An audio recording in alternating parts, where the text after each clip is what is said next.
Morning prime time आज सुबह में स्वागत है आपका। सुबह से ही चुनावी हलचल है। जम्मू कश्मीर में दूसरे दौर के लिए वोटिंग जारी है। आज सुबह में हम आपको सीधे जम्मू कश्मीर से मतदान का हाल दिखाएंगे, लेकिन पहले आपको बता दें क्या सुबह में और क्या क्या खास है। जम्मू कश्मीर में इस दौर में रविंद्र रैना उमर अब्दुल्ला की किस्मत का फैसला है। बताएंगे कि वोट डालने के बाद दोनों ने क्या क्या हुंकार भरी। साथ ही बात होगी यूपी में एनकाउंटर पर उठते सवालों का, जिसका जवाब मांगेंगे सीधे एसटीएफ चीफ से।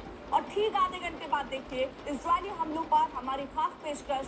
अब किस हिजबुल्लाह कमांडर का है नंबर। शुरुआत जम्मू कश्मीर चुनाव से करते हैं। घंटे में 10% करीब मतदान हुआ है। पुंछ में सबसे तेज वोटिंग हो रही है, जहां 9 बजे तक 14% से ज्यादा मतदान हुआ। श्रीनगर में सबसे सुस्त रफ्तार है, जहां 9 बजे तक 5% वोटिंग भी हुई है। जम्मू कश्मीर की 26 सीटों पर वोटिंग हो रही है। सुबह सुबह जम्मू कश्मीर में लंबी लंबी लाइनें देखी गई। आज दिन अहम है, उम्मीदवारों की चुनावी साख दांव पर है। उसमें शामिल है नेशनल कॉन्फ्रेंस के उमर अब्दुल्ला और बीजेपी के रविंद्र रैना। 9 बजे तक पुंछ में 14% और श्रीनगर में बहुत धीमी रफ्तार दिख रही है। 5% वोट दिख रही है, यानी लोगों में उत्साह दिख रहा है मतदान को लेकर। जी बिल्कुल अर्पिता, आज सुबह से ही अगर हम देखें तो नौशेरा के अलग अलग क्षेत्रों में अलग अलग जो मतदान केंद्र है वहां पर लंबी कतारें देखने को मिल रही थी। मतदाताओं में खासा उत्साह देखने वक्त की हम तस्वीरें भी आपको साथ साथ दिखा रहे थे, उनसे खास बातचीत की। और इस बीच ये तस्वीरें देखिए उस वक्त की जब वो मतदान करने के लिए पहुंचे थे। और राजौरी सीट से हमारे सहयोगी मीर फरीद के पास श्रीनगर, जहां पर उमर अब्दुल्ला जो कि 2 सीटों से मैदान में ताल ठोक रहे हैं, वो मतदान करने के लिए पहुंचे। Mir Farid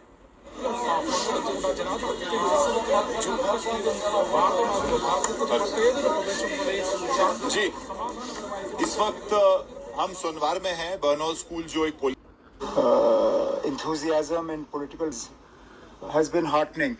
Now we hope that enthusiasm translates into voter turnout also. रब उम्मीद पे दुनिया कायम है. I'm quietly hopeful. The rest is first in the hands of the Almighty and then in the hands of the voters. So let's see. एक तरफ मतदान, दूसरी तरफ वादे, हर दावे। यहाँ पर हर राजनीतिक दल अपने अपने तरीके से दावे करता नजर आ रहा है। सबसे बड़ा तो चुनाव इस बात का है कि करके बाहर निकले मीर फरीद चला है, आप देखते रहिए आज। प्रेजेंटेड बाय इजराइल ने हिजबुल्लाह के मिसाइल कमांडर इब्राहिम कुबैसी को मार गिराया। उसके अलावा 5 और लोग भी हमले में मारे गए हैं। आपको विस्तार से बताएंगे, लेकिन आपको बता दें आपको थोड़ी देर में अशरफ वानी हमारे साथ हमारे सहयोगी जुड़ेंगे जो लेबनान में रह चुके हैं। वहां पर उन्होंने कवर किया, सारी स्थिति बखूबी हमें समझा पाएंगे। उनसे भी हम आगे जुड़ेंगे, लेकिन बड़ी खबर के साथ शुरुआत। बेरूत के दरिया इलाके में बड़ा हमला। हिजबुल्लाह के रॉकेट और मिसाइल डिवीजन का चीफ इब्राहिम कुरैशी मारा गया।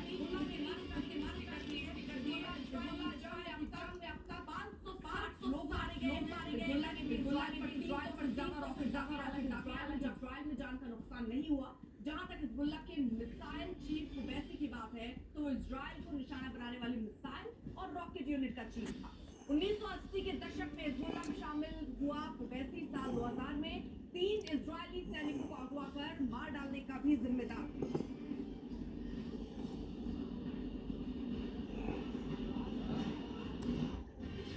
तो 50 सेकेंड और हिजबुल्लाह तबाह। 8 अक्टूबर के बाद से हिजबुल्लाह के लगातार हमलों के बाद इजराइल ने लेबनान पर एयर स्ट्राइक कर दी, जिससे लेबनान धुआं धुआं नजर आ रहा है। 18 साल बाद इजराइल और हिजबुल्लाह के बीच इतनी भीषण जंग छिड़ी कि इजराइल ने दक्षिणी लेबनान के 1600 ठिकानों को निशाना बनाया, जिसमें करीब 560 लोग मारे गए। और हमलों के बाद अब सबसे ज्यादा गुस्से में ईरान है। वही ईरान जिसे इजराइल हिजबुल्लाह का आका बताता है। ईरान ने कहा है कि इजराइल उसे जंग में घसीटना चाहता है। दूसरी तरफ अमेरिका ने खाड़ी में तैनाती बढ़ा दी है, जिससे इस जंग के और विस्फोटक होने की आशंका जताई जा रही है।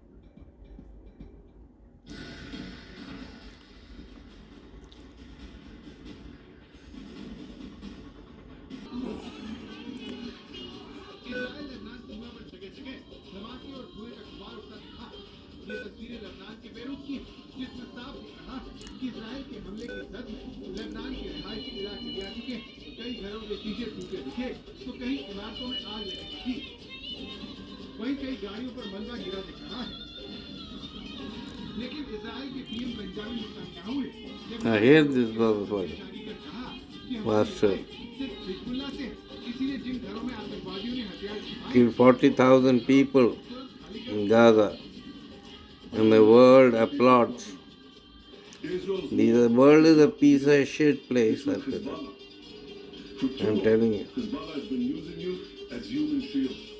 They place rockets in your living room and missiles in your garage. Those rockets and missiles are aimed directly at our cities, directly at our citizens.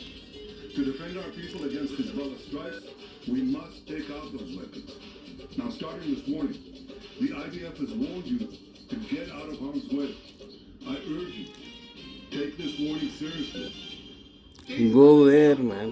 Iron Dome Lebanon की तरफ से छोड़े गए रॉकेट को रोक दिया, लेकिन इसी World is coming to talk, Arpita. ताबड़तोड़ हमले करने शुरू कर दिए। इजराइल की तरफ से लेबनान के उन ठिकानों की तस्वीरें जारी की गई है जहां इजराइल को निशाना बनाने की तैयारी थी। इनमें लंबी दूरी वाले क्रूज मिसाइल और कई रॉकेट थे। दरअसल हिजबुल्लाह के लड़ाकों ने रिहायशी इलाकों में हथियार छिपा रखे, इसीलिए इजराइल अब इन ठिकानों को चुन चुनकर तबाह कर रहा है। सीधे अब आपको ये चलते अशरफ हमारे साथ हमारे सहयोगी जुड़े हुए हैं। अशरफ, जिस तरह ये लगातार हमले हो रहे हैं, इसमें अगर हम देखें तो हिजबुल्लाह की एक तरीके से कमर भी टूटती हुई नजर आ रही है, क्योंकि आपके बड़े बड़े लीडर यहाँ ध्वस्त किए जा रहे हैं, आपके हथियार ध्वस्त किए जा रहे हैं, आपका पूरा जो संचार जिससे आप कम्युनिकेशन करते थे उसे नष्ट किया जा रहा है। तो ऐसे में 4 दशक में देखें तो हिजबुल्लाह सबसे ज्यादा कमजोर अब नजर आ रहा है। बिल्कुल अर्पिता, आपने बिल्कुल सही कहा कि जिस अंदाज से इजराइल ने चोट पहुंचाई है हिजबुल्लाह को, जो कि खाड़ी में सबसे ताकतवर एक मलेशिया मानी जाती थी।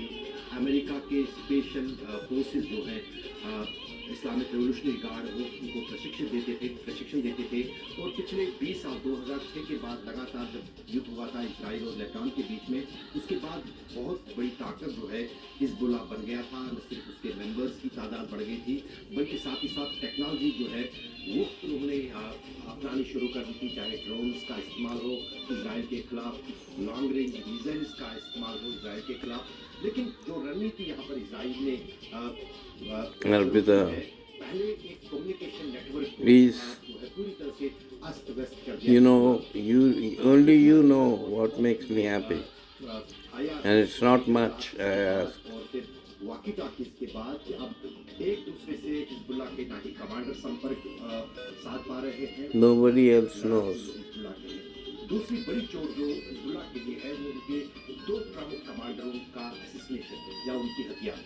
फवाद शुक्र जो कि second in command Hasan Nasrallah I love the shoes. में है, उनकी हत्या परिवार समेत Matches the, एक महीना पहले, और उसके बाद पिछले दिनों जो बीरूत में दूसरे and the reflection on the table is जो है वो मारे गए। wonderful. तो कहीं ना कहीं जो पूरी रणनीतिकार हिजबुल्लाह के लिए हसन नसरुल्लाह के बगैर जो ग्राउंड कमांडर्स थे, एक जो कि पूरी रणनीति हिजबुल्लाह के लड़ाकों की देखता था, दूसरा जो कि 1980 के दशक से अमेरिका को किस तरह से और इसराइल को चोट पहुंचाई जाए उसके लिए जाना जाता था।